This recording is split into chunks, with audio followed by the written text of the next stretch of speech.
मेरी पत्नी सिर्फ 10वीं पास थी। वो भी जिन औरतों के बच्चे नहीं होते थे उनका इलाज करती थी। और उस दिन के लिए उसके टेरेस पर क्लिनिक खोल रखा था। वो जिस भी बाज औरत का इलाज करती थी वो औरत प्रेग्नेंट हो जाती थी। मैं नीचे काउंटर पर काम करता था। उसने मुझे कड़क शब्दों में कह रखा था कि तुम ऊपर बिल्कुल नहीं आओगे, क्योंकि ऊपर औरतों का इलाज होता है। और मैं उसकी बात मान गया, क्योंकि इससे हमें बहुत सारा पैसा मिलता था। मुझे हैरत इस बात की होती थी कि जितनी भी औरतें आती थी उन्होंने बुर्का पहना होता था। मुझे मेरी पत्नी पर शक होने लगा और एक दिन मैं बुर्का पहनकर ऊपर टेरेस पर चला गया और सामने जो देखा तो मैं सुन्न हो रह गया। क्योंकि मेरा नाम सुनील है, हमारी आर्थिक परिस्थिति अच्छी नहीं थी, इसलिए हम गुजारा बड़ी मुश्किल से कर रहे थे। मैं पढ़ा लिखा था, मैं मेरी नौकरी नहीं थी और मेरी पत्नी सिर्फ 10वीं पास थी। मेरी पत्नी ने एक अकल लड़ाई और टेरेस पर एक क्लिनिक शुरू किया जहां वो औरतों का इलाज करती थी जिनके बच्चे नहीं थे। साल भर तक तो कोई ज्यादा आमदनी नहीं हुई, लेकिन पहले तो दो ही औरतें आई और हैरान करने वाली बात थी कि वो दोनों प्रेग्नेंट हो गई। धीरे धीरे क्लिनिक पर भीड़ बढ़ने लगी। मेरी पत्नी उन औरतों का इलाज करती और मैं नीचे काउंटर संभालता। एक दिन एक पत्नी अपने पति के साथ सुबह क्लिनिक पर आई। मैंने उस औरत को ऊपर जाने के लिए भेज दिया और पति को नीचे बैठने के लिए कहा। काफी देर हो गई थी तो उसका पति ऊपर जाने की जिद करने लगा। मैंने उससे कहा, ऊपर और भी औरतें हैं, इसलिए आप ऊपर नहीं जा सकते। मेरी पत्नी मुझे भी ऊपर नहीं जाने देती। ये सुनकर वो चुप होकर बैठ गया। थोड़ी देर बाद दो औरतें बुर्का पहने हुए आई और ऊपर टेरेस पर चली गई। करीब 2 घंटे बाद उस व्यक्ति की औरत नीचे आई। मैंने उसे गौर से देखा तो उसके हाथ में कोई दवाई नहीं थी, पर वो खुश जरूर थी। दोनों पति पत्नी वहां से चले गए। थोड़ी देर बाद दोनों औरतें आई नीचे और उन्हीं के पीछे पीछे मेरी पत्नी भी नीचे आ गई। उसके अपने चेहरे पर मास्क हटाया हुआ था और हैंड ग्लव्स थे जो डस्टबिन में डाल दिए। उसे देखा तो वो भी हल्के से मुस्कुराई।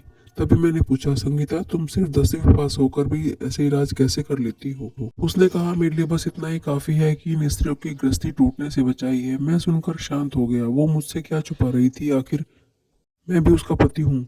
शुरुआत में मैं ज्यादा उसके काम पे ध्यान नहीं देता था, लेकिन उसका नाम अब सब जगह हो गया था। शुरू में तो वो बस एक दो स्त्रियों को ही इलाज करती थी, पर अब करीब 20 से 25 स्त्रियां रोज इलाज के लिए आती हैं। अकेले मैं संभालना मुश्किल हो रहा था, इसलिए नीचे काउंटर शुरू करने के लिए एक ब्लड सैंपल लेता।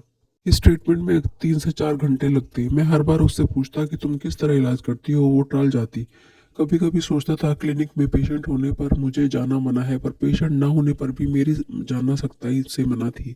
मैं अपनी पत्नी से कहता कि क्या, क्योंकि मैं तो कई साल से बेरोजगार था, कमाई उसी की कमाई से घर चलता था। 2 वक्त की रोटी मिलना मुश्किल था, ऊपर से 2 बच्चों की जिम्मेदारी वो अलग। मैं बेरोजगार था, इसलिए बार बार मुझे ताने मारती थी।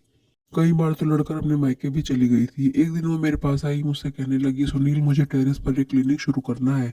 तुम सिर्फ 10वीं पास हो, तुम क्लिनिक कैसे शुरू कर सकती हो? वो बोली, तुम चिंता मत करो। जिनके पति बेरोजगार होते हैं उनकी पत्नियां कोई ना कोई रास्ता ढूंढ ही लेती हैं। आखिर में उसने टेरेस पर एक कमरे का क्लिनिक ले कर लिया।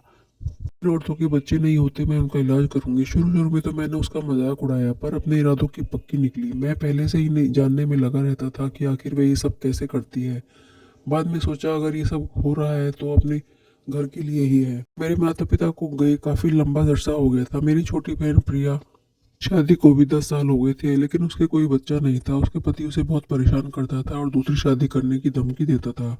इस बारे में उसने संगीता से भी बात की, लेकिन संगीता ने उसका इलाज करने से मना कर दिया, क्योंकि उसने शादी से पहले अपनी भाभी का बहुत तिरस्कार किया। कई बार मैंने भी अपनी बहन की बातों में आकर संगीता पर हाथ उठा देता था। यह सब संगीता अच्छी तरह से याद था, शायद इसीलिए वो प्रिया का इलाज करने से बिल्कुल मना कर देती थी।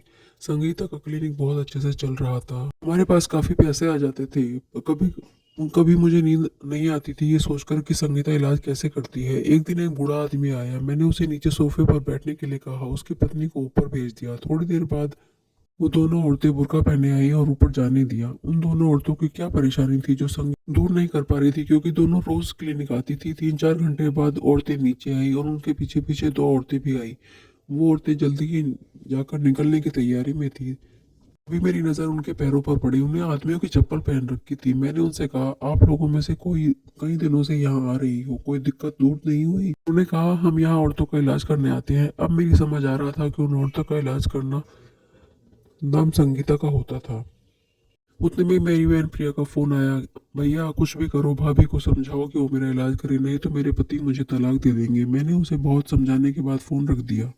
सभी औरतों के जाने के बाद टेरेस पर गया। जैसे ही क्लिनिक का दरवाजा खोला, संगीता जोर से चिल्लाई। वो मुझे धक्का देकर बाहर निकाल दिया। मुझे थोड़ा अजीब लगा और गुस्सा भी आया। फिर इन बातों को अनदेखा कर मैंने प्रिया के बारे में बात की। वह बोली, मैं तुम्हारी बहन का इलाज नहीं कर सकती। उसने कहो कि किसी अच्छे अस्पताल में अपना इलाज करवाएं। तुम ऐसा क्यों कह रही हो, आखिर बताओ तो। वो बिना बोले ही हंसकर वहां से चली गई। इस बात को लेकर हम दोनों के बीच काफी बातचीत बंद रही। आखिर वो पैसा कमाने जो लगी थी, उसकी नज़र में मेरी कोई कीमत नहीं थी। कुछ दिनों बाद प्रिया रोते रोते घर आई। कहने लगी, भैया कुछ भी करो, भाभी से कहो मेरा इलाज करने के लिए। आज मेरे पति ने मुझे बांझ कहकर घर से निकाल दिया है। वो बहुत जल्द मुझे तलाक देने वाले हैं।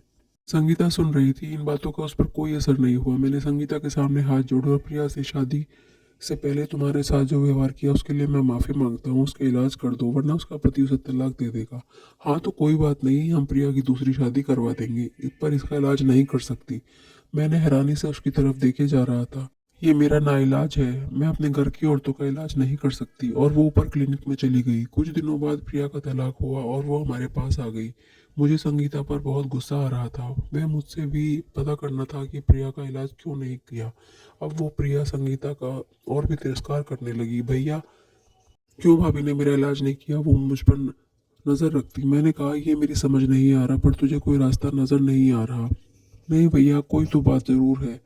जरूर दाल में कुछ काला है। वो लोगों का इलाज नहीं कर रही, बल्कि तुम्हें धोखा दे रही है। कल तुमने उन्हें बुर्का पहने हुए औरतों को देखा। वो औरत नहीं, आदमी है। जब वो कोई औरत इलाज कराने आती है, तुम काउंटर पे ब्लड सैंपल लेती हो, तभी वो दोनों औरतें आती हैं। वो दोनों आदमी हैं, पुरुष हैं। प्रिया ने जो कुछ भी बताया, मेरे मन में भी वैसा ही शक आया था। मैंने उनसे कहा, कल हम दोनों बुर्का पहनकर क्लिनिक में जाएंगे। दूसरे दिन एक औरत बुर्का पहने हुए आई। मैंने ऊपर जाने के लिए कहा और पति को नीचे बैठने के लिए कहा। इतने में प्रिया का फोन करके बुला लिया। हम दोनों बुर्का पहनकर ऊपर पहुंच गए। क्लिनिक बहुत बड़ा और सुंदर था। इलाज के लिए आई हुई औरतें शांत बैठी थी। अब हम दोनों अंदर गए। जाकर संगीता को लगा हम दोनों वही औरतें हैं जो इलाज के लिए आई। संगीता बोली, अच्छा हुआ तुम दोनों जल्दी आ गई।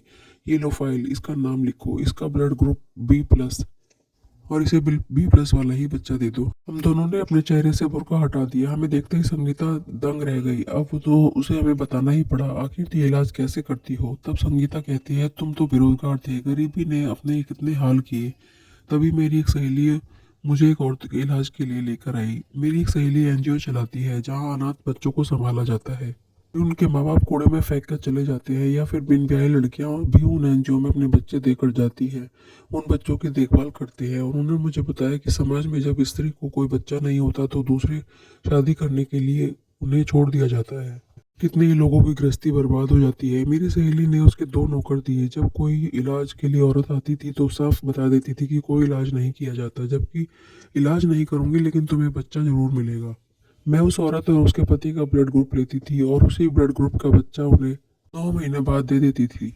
और मैं प्रिया का इलाज भी इसीलिए नहीं कर रही थी कि ताकि उसे ये सब पता न चले। अब मैं भी आपका इस काम में साथ दूंगी, क्योंकि ये काम समाज के लिए बहुत ही अच्छा है। इस तरह से जो बच्चे अनाथ हैं, उन्हें माँ बाप मिल जाते हैं, और जिन्हें औलाद नहीं है, उन्हें बच्चे मिल जाते हैं। उनकी गृहस्थी बर्बाद होने से बच जाती है।